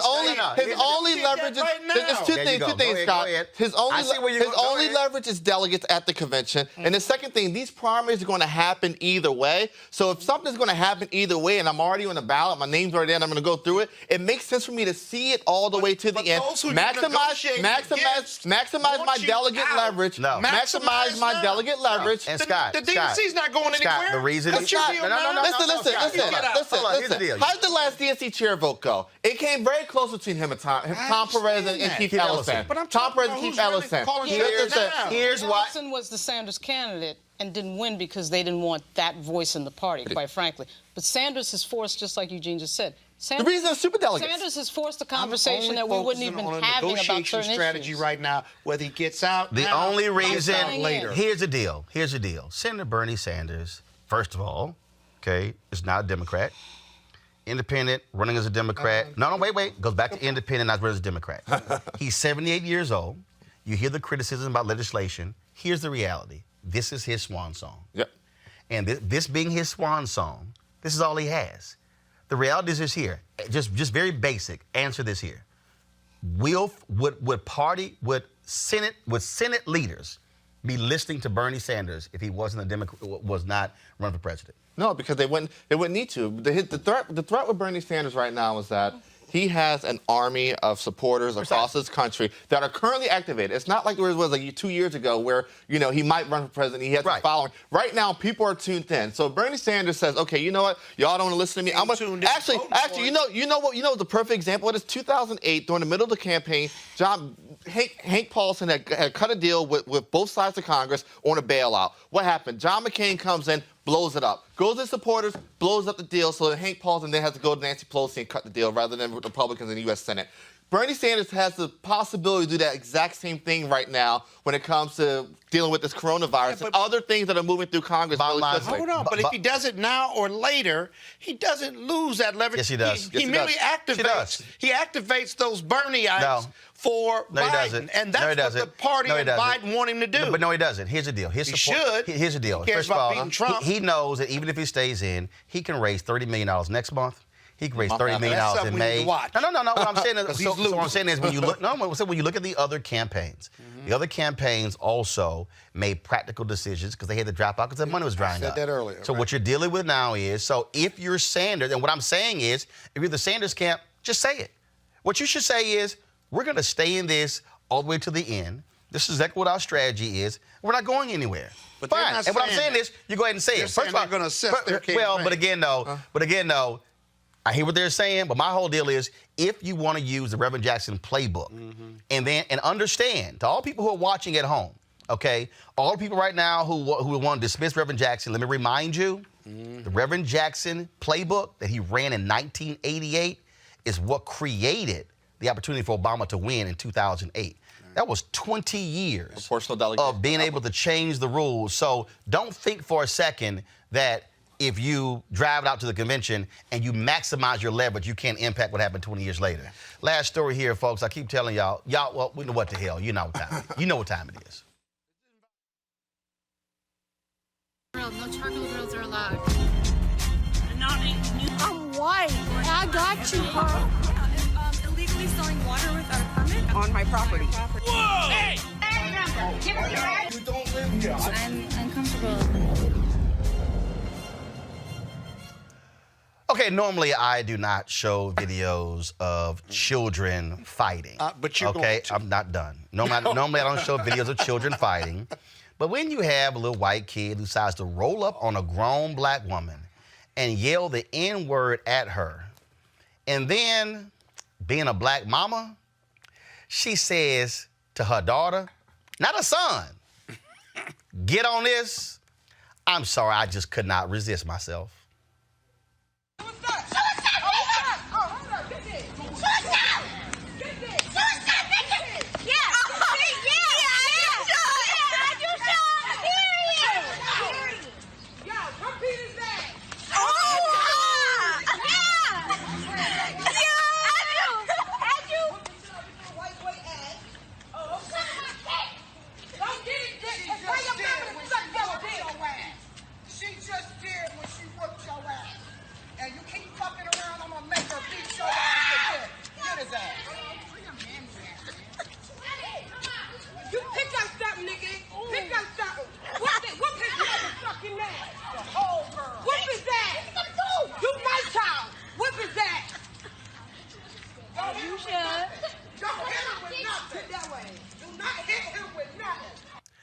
Okay, all I'm saying is, okay, when I saw the video, I couldn't.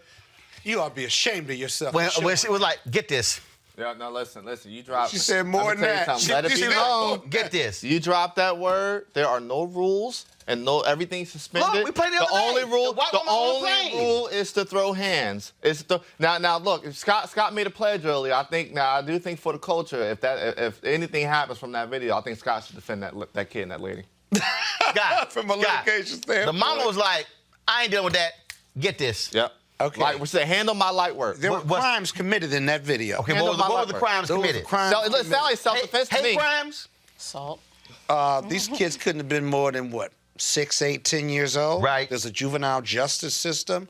When the police get that video, and I know your public may not like me saying this, but the mama in regard to reckless endangerment, the kids in regard to being physically abusive to one another, and she encouraging it, I think a juvenile judge would be interested in that. And guess what, Scott? You're going to defend that mama. Yes, you are. I'm not. You're going to defend that mama. I don't do juvenile crimes, but I will say this. Scott, you're going to defend that mama. They will go to mediation, and they will get help. But you know, a high-powered lawyer like yourself will make sure that kid is fine, right? Well, I don't care what the little white kid said. The mama shouldn't be encouraging violence. You shouldn't be encouraging violence. Well, the thing is this. We got to care what the little white kids said. Are you listening to me? Little white kids, listen, little white kids using the N-word turning Little white kids using the N-word turning to grown white men using guns and using the N-word. So we got to care about what reprimanded. She should have took that kid home. He was reprimanded. He was. Yeah, well, he got his butt kicked. He was reprimanded. That's a reprimand. Didn't stop him from keep coming. But what I'm saying is, we shouldn't. no matter what the basis of violence is, it shouldn't be encouraged, and you shouldn't be running videos like that, because inherent and indirectly or directly, you're encouraging violence between young people, one black, one white. You Now let stop him say all of that. You did it. Yes, it's funny because I'm letting him finish his point. Because I'm right. Have you seen it? Because all the Look what he just did. Because all the folks on YouTube, Facebook saying that's bullshit, Scott saying. That's why I let him finish it. Regulated by somebody You done? on the internet. You ought to be regulated. You done? Any other comment on this? Government Scott down there. Really? Any other comment on this here? Hey, run that shit back. I'm not watching it. Don't run it back. Run that back. Run it back.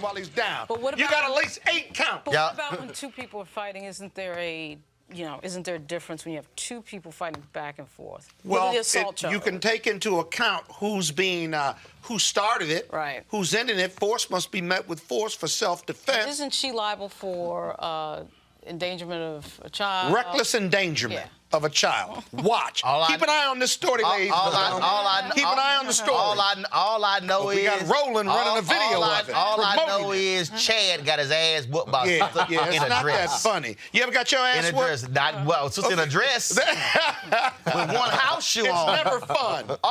It's never fun. All I'm simply saying is white people. I think you got to be more responsible about this. I'm irresponsible. White people. You are? I'm advising y'all, do not raise your kids to yell the N-word at no grown black woman, especially when she got Layla Ali on her side. That's all I'm saying. You'll get your ass beat. I'm just saying. I've never been more disappointed in you in my life. And if you're a drunk white woman on the plane, do not call the black male flight attendant the N-word when you got a sister sitting next to you who about to whoop your ass as well. All I'm saying is, as a public service announcement, a public service to all white Americans, it ain't gonna end well if you do that. Violence is never the answer. You're gonna end up on our crazy-ass white people segment. Y'all support Roland Martin Unfiltered by going to RolandMartinUnfiltered.com. You can go to use our Cash App, Square, and PayPal to support our Bring the Funk fan club. Y'all know what we do. Of course, we had General Kip Ward, retired 3-star general. So Friday show, folks, we're going to have retired 4-star General Lloyd Austin on the show. One of the high-ranking African-Americans ever in the history of the military. He's going to be right here, talk about the coronavirus and really the role the military can play. So we're looking forward to having him on the show as well. We also, if you got any suggestions on black health experts you want to see us talk to regarding coronavirus, send us an email by going to RolandSMartin.com, going to RolandMartinUnfiltered.com.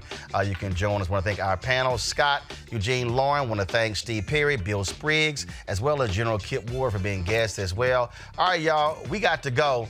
I got to go give Scott some lessons on being a black man in 2020. How